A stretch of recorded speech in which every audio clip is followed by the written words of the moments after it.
Hello everyone and welcome to my new play and chat video. It's been a very long time since I've done one of these, and I was going to make a video of Doom on the Super Nintendo in the sort of similar style as just my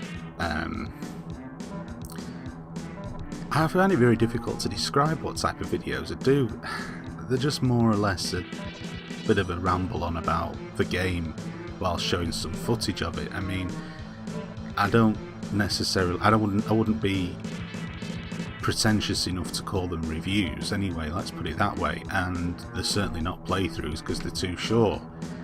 I think Steve Benway probably has that area of the market cornered when he said, it's just, to actually see what it looks like. I think it's probably the most apt description. It's kind of difficult.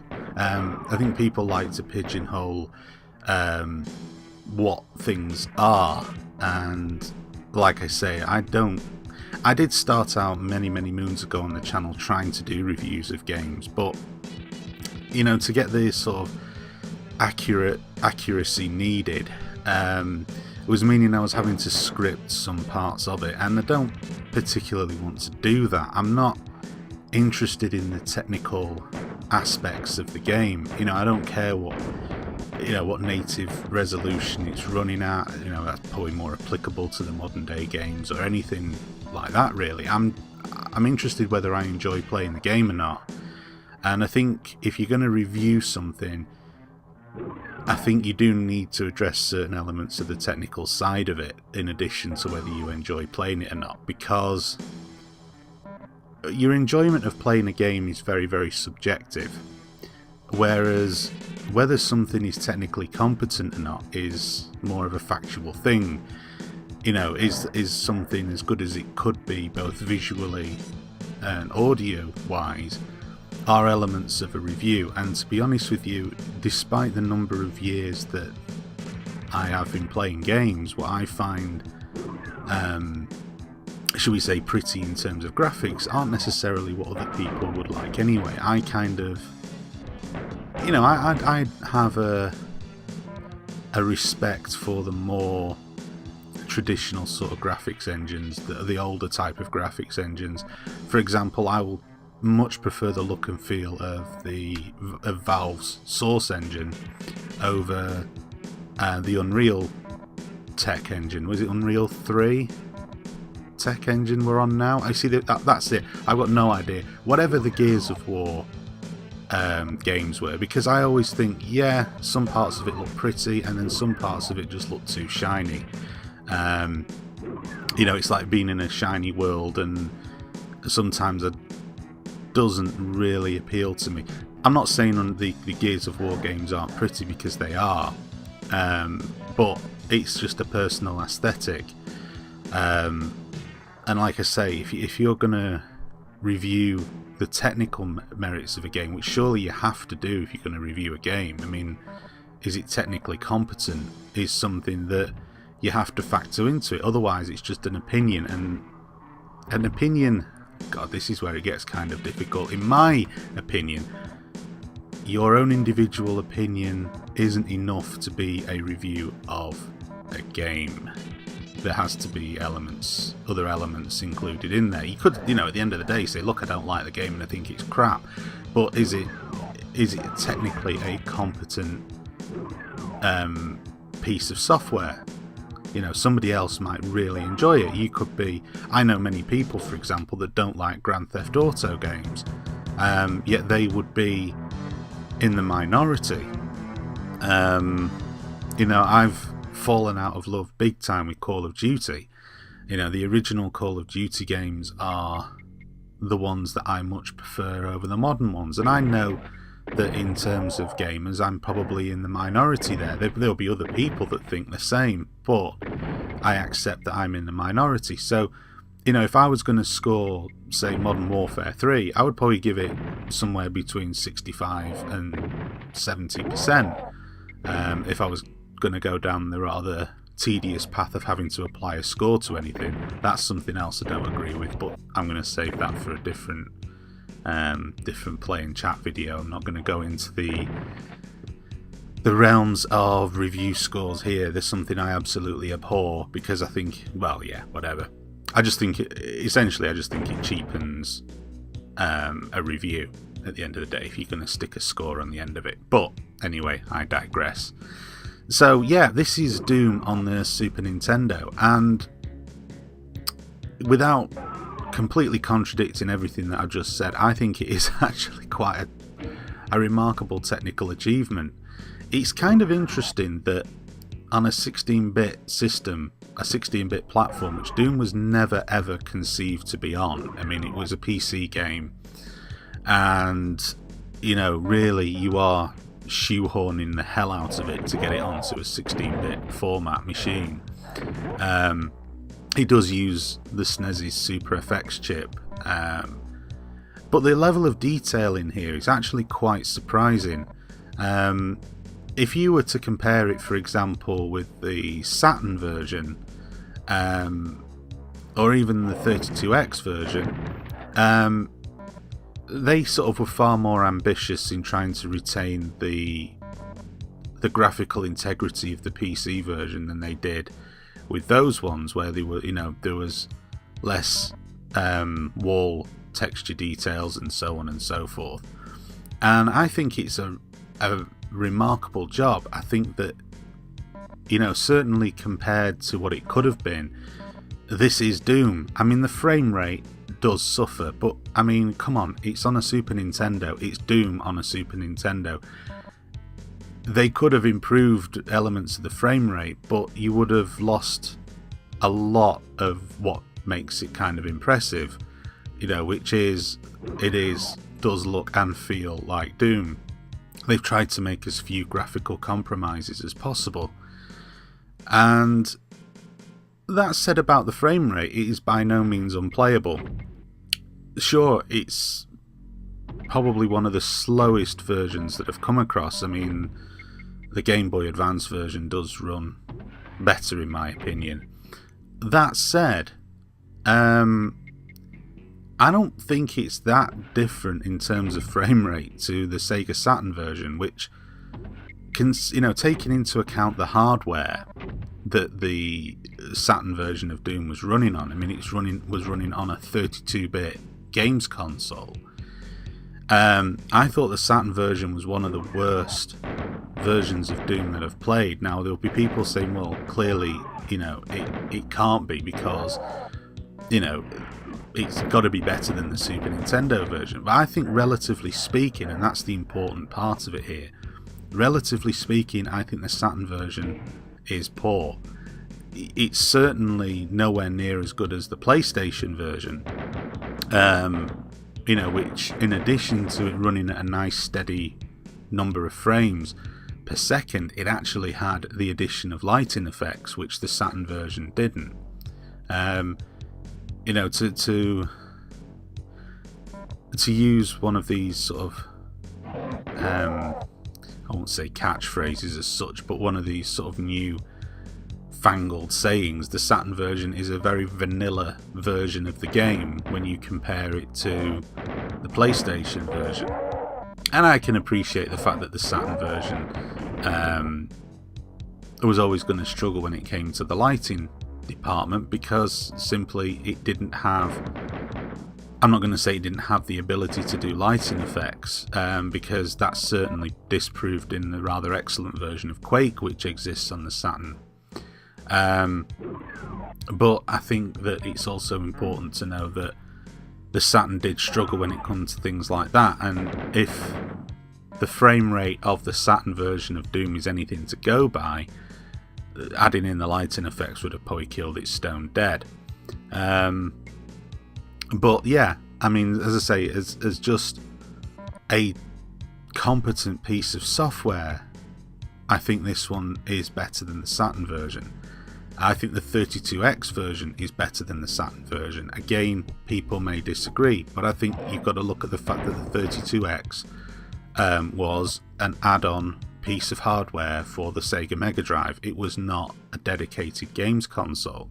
That was the Saturn, and the Saturn should have enjoyed the benefits of having more horsepower than the 32X in order to provide a much better experience playing Doom, and that really was not the case. So yeah, I actually, with all that waffle out of the way, I actually do enjoy the Super Nintendo version. I think it showcases really just how good the 16-bit generation was. I mean, obviously the 32-bit generation of consoles represented the quantum leap forward in 3D, but I mean, I think it shows that the 16-bit generation was capable of doing these type of first-person shooters. I mean, there are examples as well on the Mega Drive. I'm going to make some videos about some first-person shooters are found on the Sega Mega Drive, and I'm not talking about the 32X either. I'm talking about the bog standard Sega Mega Drive, the vanilla Mega Drive, if you will. God, I hate phrases like that. I really do. Yeah. So, what else? I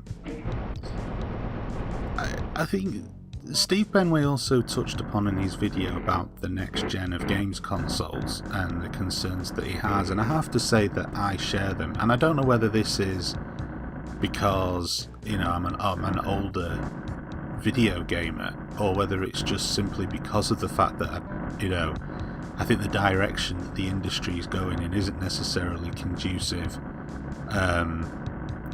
to being good for the video game industry as a whole. My main concern, and I think, you know, when I come up with these concerns, that I don't like to say they're irrational fears. They're based on things that I see that's happening. I mean, you know, I have a passion for video games. It's something that I've been into since I was 4 or 5 years old. You know, so you're looking at, you know, 32, 33 years that I've been into video games, and you can't be involved in something and have a passion for something for that long and not have, you know, some concerns about where you see it's going. I think that this generation, or sort of the last, maybe not generation is probably the wrong word to use here, but probably in the last 5 years has seen a significant shift away from what I would call the standard values in video games. You know, Steve made a really good point in his video that, you know, even if you go back to the PlayStation 2, Xbox, GameCube, Dreamcast era of the last generation, you bought a game and that was it. You know, that game had to, what was on the disc had to fulfill the requirements and fulfill the expectancy of the gamer. There was no real talk of DLC. There was no talk of, you know, patches and stuff like that. I mean, essentially, if the game was knackered, it was knackered. I know that online gaming did, you know, come into play towards the back end of the last generation, but I mean, it was essentially that. The structure of the online services were essentially geared around online gaming. There wasn't, I'm not saying there wasn't any kind of DLC. I mean, I never partook in any of the online gaming on the Xbox and on the PlayStation 2. You know, simply because at that particular time I had a PC, and if I wanted to play games online, I would use the PC for it. It was, you know, logically speaking, as far as I was concerned, it was far better. I didn't want to have to pay. I mean, I was still in my I'm not paying for playing online, so Xbox Live was out of the question, and you know, I just wasn't really that into it, and I'm still not that into playing games online. And it's not an age thing. It's when I played games online quite a lot, and probably the peak of the era that I did it would have been, you know, playing the likes of Call of Duty 2, between playing Call of Duty 2, say, to Modern Warfare. And I used to play every night online without fail, and I was bitten by the bug. I thought it was great playing against other people online. you know, and I liked the immediacy and the ease of which you could do it on Xbox Live, and I liked the games, more importantly. Where it started to go wrong for me was when when Modern Warfare came out, it added an ingredient into my online gaming universe that I didn't like. This whole business of ranking up. The reason why I didn't like it was I felt that they were somehow trying to make people want to play this particular game online all the time. Now, I don't have a problem with that, but what I have a problem with is you're rewarding somebody who's got hours to spend in a day doing nothing but playing that game online. And so they unlock perks, they unlock weapons, and all of this kind of stuff. Now, immediately that introduces a class system into video gaming. And that class system, you make a barrier, you put a dividing line there by saying, okay, this person is, say, ranked 50 playing Call of Duty, therefore that person is is obviously a hardcore player. He's got more time playing the game than somebody who's only ranked 5. Now, that could be that the person who's only ranked 5 just, is a family person, doesn't have the time to play without end, and you start to get this class system where the people who are ranked higher perhaps don't want the noob in their team. And, you've got the whole business of players getting kicked, players getting verbal abuse. I mean, that's nothing new, but it just seemed to tie into that whole culture, and I just totally disagreed with it. I totally disagree with it. I don't like the premise that a class culture should exist in video games. It's just ridiculous to me, and yet it does exist. Think about it. They call it prestiging in Call of Duty. Well, what does that tell you? Prestiging?